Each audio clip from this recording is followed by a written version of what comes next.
Hi, welcome back to my garden.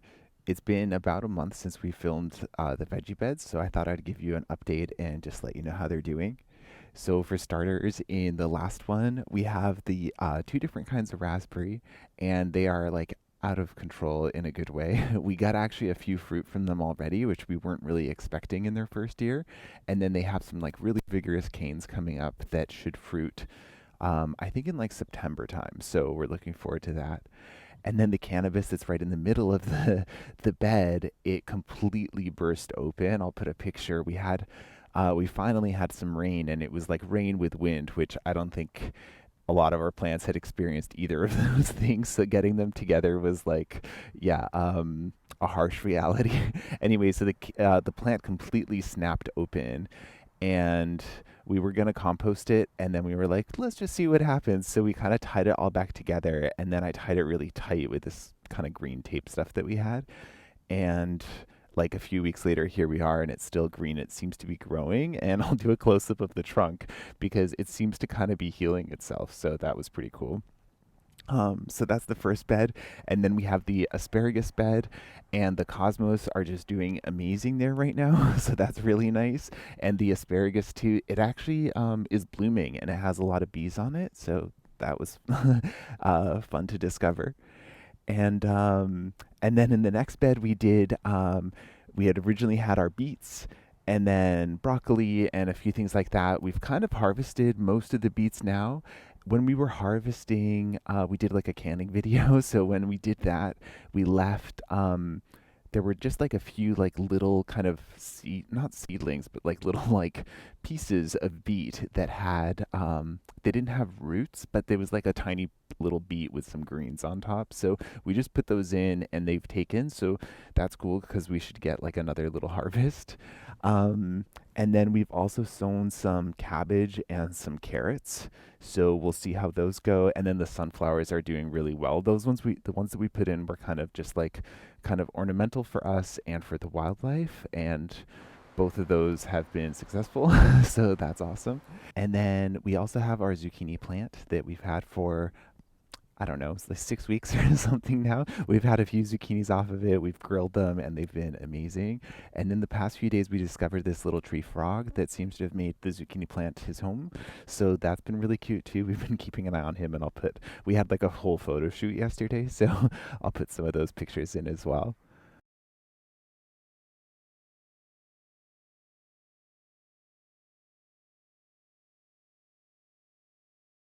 And then, okay, so for the Three Sisters bed, we basically discovered that we had been underwatering it, and I wasn't sure. It was a little hard to troubleshoot for the corn because when I was reading online, it was like it might be like low potassium or low nitrogen or low water, or it's low nutrients because it's low water and it can't absorb them or whatever. So there were like a few different things that it could be, and I was trying to get to the bottom of it. But then we noticed that the beans were yellowing and kind of drying a little bit. And from what I've read, the beans are kind of sensitive to water. So we figured that that was the shortage, since the beans don't really need the extra nutrients. Anyway, we just figured that they weren't being watered enough. So generally for the beds, we water every other day, but just for this bed, we do every day. And it seems to have made a difference, where the growth for the beans was like a little bit sparse. And although there were a lot of flowers, like there weren't a lot of beans.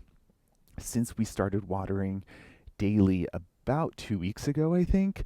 Like everything that's grown since then just seems a lot lusher.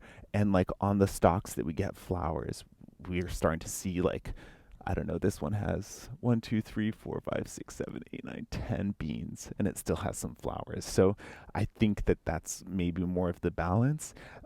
Like the lower leaves of the corn won't really recover, but as long as the new growth is looking good, and speaking of the corn, we've discovered, I don't know, we were always told and we always read about corn being wind pollinated and the importance of planting it in a grid and kind of all that stuff. And we've discovered that it's covered in bumblebees. Like, literally, if I stand under here, there's like, I don't know, like 10 different bumblebees just like all over it. I'll put some close up shots because it's really cool. And I'm not sure if they like facilitate the spreading of the seed because I had my big lens out and I was doing some close-ups, and as I was watching them, it seemed as they were crawling over them, I assume eating the pollen, they were also kind of knocking it out and you could just see it blowing away. So I'll report back once we actually have corn, but so far I'm like excited to see what happens with that. And then we had also planted a few other kinds of beans. I'll have to put the name on the screen, but they're purple and they have these really cute little kind of purpley pink flowers. And those ones have been scrambling up the corn. One of them is scrambling up the sunflower too, and it's actually got into the top, so that's kind of cool. And then at the bottom, we also have our second generation of corn. So I'm not really sure how that's going to go, but we'll just kind of like have it there um, if we end up harvesting from the top stuff. And then the main crop that we did also has like its own kind of side shoots coming up. So I'm gonna wait and find out what happens. But basically, my thought was that once we get corn off the main stalks, if we cut those, then the secondary stalks plus that second row of seedlings should all kind of come up around the same time. And then if we have a long kind of summer into fall like we did last year, then we should be able to get a second crop in like October. So we'll see what happens. And then the pumpkins like haven't actually started sprouting yet, or sorry, they haven't started flowering yet, but they are getting bigger. The leaves are coming in, and yeah, we'll see what happens with those. And then for the lettuces in the last video, I had attempted to propagate some like little lettuce, I guess like side shoots. And while they all rooted, which was awesome, they all bolted like instantly. So I can put a picture of those, but it wasn't really successful because I didn't end up planting them in the garden because they had already bolted. So I didn't really see the point. But we did leave one of our lettuces to go to seed so that we can collect it and then sow that again, maybe for like soon for the fall, or we might just wait until next spring. Okay, and then the last bed is the tomato bed. So I don't know if I was ever in control, but I'm definitely not in control of the bed now. But it's like, I don't know, it seems to be doing amazing kind of on its own. I've been any branches that kind of grow into other plants or into the pathway or anything like that, I've been cutting off, and I've been trying to keep the bases of the plants just a little bit clear. I've cut some of the old leaves off and stuff, mostly so that we can water and just like hit the soil directly instead of splashing the leaves. And also just so that we can like have access. Like we did discover some ripe tomatoes like in the middle where we hadn't really spotted them, but especially the cherry tomatoes. And I'll have to dig up the label. It's like somewhere in here, but yeah, there's so many fruit on them. And finally, they were called Tidy Treats. And although we've had so many fruits so far, I don't think any of them have made it to the kitchen because we just like eat them right away off the plant. Like Lewis and I each snitch.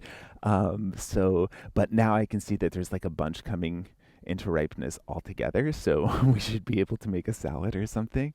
And then, yeah, the other two kinds of tomatoes are doing great as well. There's Champion, which I think is the biggest that we're growing, and then Jet Star was kind of the medium one.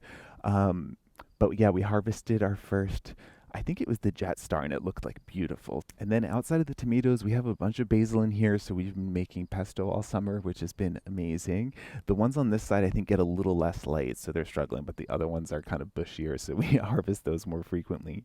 And then we had also done some onions, so there were actually 4 rows of onions, but I haven't really seen what's happened to the middle ones since the tomatoes grew in. We kind of lost them, but we have harvested some of the ones from the edge, and that was like really fun. It was just a few onions, so it wasn't like anything wild, and we didn't like cure them or anything. We just like used them right away, but it was just like nice to be able to do that. And then the nasturtiums as well. They were kind of just in decoratively, but they've kind of bloomed out now. I wasn't very good about deadheading them, so we'll see. We may put some more in, but honestly, between the beans and the corn and the flowers on the tomatoes, like there's always pollinators around, so I'm not really worried about um, not having enough fruit. Yeah, so that's the update for the main bed. I also want to show you guys a close-up of our eggplant and our cucumber plant, which are actually in the greenhouse. I don't know if they technically need to be in there, but I thought for the cucumber having a little more warmth at night, like it goes down to about 14 degrees Celsius, which I think is like 55 or almost 60. Anyway, so it gets fairly cool at night, so I thought just having like a slightly more consistent temperature might help them. I don't know if it's that or if it's just the plant or the soil, but it's like out of control. It looks a little like a Christmas tree and it has all the yellow flowers on. And we've started harvesting cucumbers too, so that's like really cool. Flowers everywhere. And then there's some cucumbers forming. And then there's the big cucumber forming. I should probably be putting this.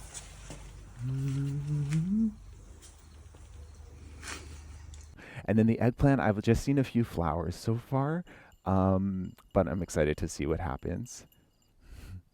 The dogs came out and I got distracted and then I lost my train of thought. So I think I was done talking about the tomatoes and about the cucumbers and the eggplant, but I did want to show you some potatoes as well. So we thought we'd harvest some today. It's the first batch, so we'll see what happens. Hopefully there's something in there and we haven't just been like growing dirt. But so we sowed them in the very beginning of May, and which is a little bit early for us, but it was so hot and it never got like cold again. So I think it worked out okay. So it's been like 3 months, which I think is how long the label said. When we sowed them, we put like the seed potatoes in, and then we put the labels, and then we took a picture so that we would not have to keep the labels and know what we had put where. But we can't find that picture anyway anywhere, so we'll see what happens. But basically, yeah, so we're just gonna like dump one of them out and see what's inside, and hopefully there'll be stuff that we can eat.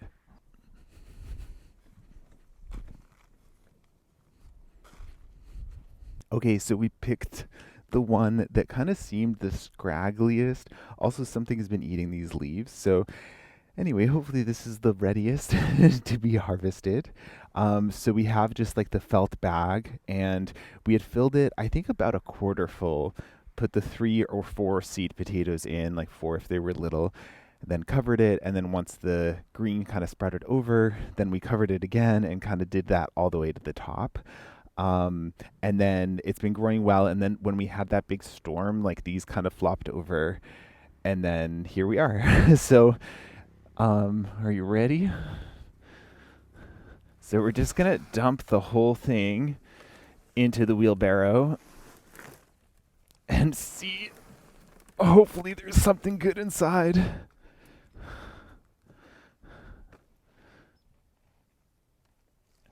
And if not, it will have been a good learning experience. Okay, there's definitely some potatoes.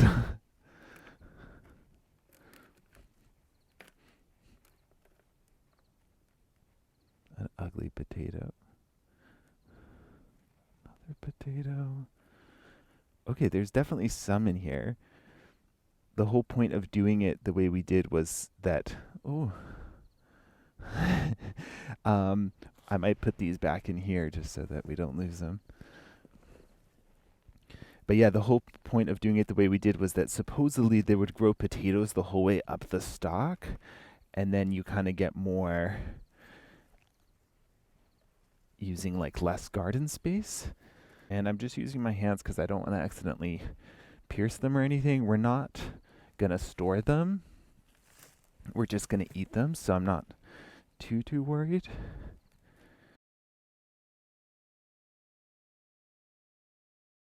The soil actually looks pretty good, so I think we're gonna put the soil just like on the compost pile, because we hot compost, and then that way, if there's any pathogen or anything in it, then it will be dealt with before we put the soil back out. I think that's everything, but we'll have a look when we dump it out as well. I wish we were prepared with a nicer bowl, but that's a nice little collection of potatoes. I feel like that would definitely last us a meal. Okay, so I thought I'd put them in a little bowl so you could actually see them, but these are potatoes, and this is just one bag out of, is it 6 or 8? 6. Okay, so a sixth of our harvest for the season, and I think this might even be 2 meals for us. So I'll let you know how they taste. And thanks for joining us for a little update, and I'll see you next time.